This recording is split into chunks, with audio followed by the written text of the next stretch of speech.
Adrian Kane sat in his wheelchair by the window, staring at nothing. At 39, he had been a force in the business world. Private jets, boardroom victories, magazine covers. Then came the car accident 6 months ago that left him paralyzed from the waist down. Now he sat in this hotel suite, his temporary home, while his mansion was being renovated for accessibility. The doctors said he might walk again with extensive therapy. Might. That word haunted him. His assistant had hired a maid service to keep the suite clean. Adrian barely noticed when they came and went. He barely noticed anything anymore. Until today. The young woman who entered was different from the usual staff. She looked to be in her mid-20s, with her brown hair pulled back in a neat bun topped with a small white bow. Her maid's uniform was crisp and professional, but it was her face that caught his attention. There was a gentleness there, a kindness in her eyes that he had not seen in a long time. "Good morning, Mr. Kane," she said softly. "My name is Claire. I'll be taking care of your suite today. Is there anything specific you need?" Adrian turned his wheelchair away from her. "Just do whatever you need to do. I won't bother you." If Claire was offended by his coldness, she did not show it. "Of course. I'll be as quiet as possible." She moved through the suite with efficient grace, dusting, straightening, changing linens.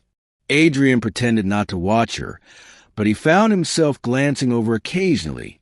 There was something calming about the way she worked. No pity in her eyes when she looked at his wheelchair. No uncomfortable questions. As she cleaned near his chair, she hummed softly, an old melody, something his mother used to sing when he was young. "What is that song?" he asked suddenly. Claire looked up, surprised he had spoken. "Oh, I'm sorry. Was I too loud? It's just an old lullaby my grandmother taught me." "No, it's fine," Adrian said. "It reminded me of something. Someone." Claire smiled gently and went back to her work. As she reached up to dust a high shelf, her foot caught on the wheelchair's footrest. She stumbled, and instinctively Adrian reached out to steady her. His hand caught her arm just as she caught his shoulder. For a moment, they were frozen like that. Claire's hand gentle on his injured shoulder, his hand steadying her arm. Then Adrian felt it, a sharp, sudden pain in his shoulder that had been bothering him for weeks. But when Claire's hand touched it, something shifted. The pain that had been constant since the accident suddenly eased. "Don't move," Adrian said quietly. His voice was barely a whisper. "I need you. Don't move your hand." Claire stood very still, confused but not frightened. "Mr. Kane, are you all right?" "My shoulder," he said, his eyes closed. "It's been killing me for months. The doctors couldn't figure out what was wrong. But when you touched it just now, something happened. The pain is less. Much less." Claire looked down at where her hand rested on his shoulder. "I don't understand." "Neither do I," Adrian admitted. "But please, just stay like this for a moment." They stood like that in the quiet suite, an unlikely tableau. A billionaire in a wheelchair and a young maid, connected by a touch that somehow eased pain. Finally, Claire spoke. "Mr. Kane, I think your shoulder might be out of alignment. My grandmother had arthritis, and I used to help her. Sometimes just the right pressure in the right place can make a difference." She gently pressed and kneaded the muscle, and Adrian felt something release. A knot of tension that had been there so long, he had forgotten what it felt like to be without it. "How did you know to do that?" he asked. "I wanted to be a physical therapist," Claire said, her hand still working gently. "I was in school for it, but my father got sick, and I had to drop out to help pay his medical bills. I've been working as a maid for 3 years now." Adrian opened his eyes and really looked at her for the first time. "Why didn't you go back to school after?" Claire's smile was sad. "Debt is a heavy thing, Mr. Kane. And life has a way of taking you in directions you never planned. Something in her words resonated deep in Adrian's chest. Directions you never planned. Wasn't that the truth? What if I told you I could help? Adrian said suddenly, "What if I paid for you to finish your degree?" Claire stepped back, her hands leaving his shoulder. "Mr. Kane, I couldn't possibly." "Why not?" Adrian asked. "You just gave me the first moment of relief I've had in 6 months. And clearly you have a gift for this work. Why should debt stand in the way of you using that gift?" "Because people don't just do things like that," Claire said quietly. "Not in the real world." Adrian looked down at his useless legs, at the wheelchair that had become his prison. "The real world took everything from me 6 months ago. My mobility, my confidence, my will to keep fighting.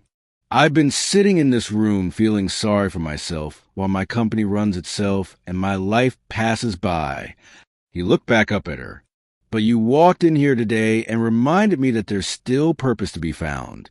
If I can help you get back to your purpose, then maybe I can find mine again too." Claire's eyes filled with tears. "I don't know what to say." "Say you'll think about it," Adrian said, "and say you'll come back tomorrow. Not as my maid, but as my physical therapist. I'll pay you what I would have paid the fancy doctors who did nothing but take my money and give me pills." Claire wiped her eyes with the back of her hand, mindful of her white gloves. "Mr. Kane." "Adrian," he interrupted, "if you're going to be the person who helps me walk again, you should probably call me Adrian." "Adrian," Claire said, testing the name. "I'll come back tomorrow. But I want to be clear about something. I'm not taking your charity. I'll work for every penny you pay me, and I'll do everything I can to help you, but I can't promise miracles." "I'm not looking for miracles," Adrian said. "I'm looking for someone who sees me as a person instead of a tragedy. Someone who hums old songs and knows how to find a knot in a shoulder that's been bothering me for months. Someone real." Over the following weeks, Claire came every day. She worked with Adrian on exercises, on rebuilding strength, on fighting the depression that had settled over him like a fog. And slowly, almost imperceptibly, things began to change. Adrian started participating in his business again, taking video calls, making decisions. Claire enrolled in online classes to complete her degree, studying late into the night after their sessions.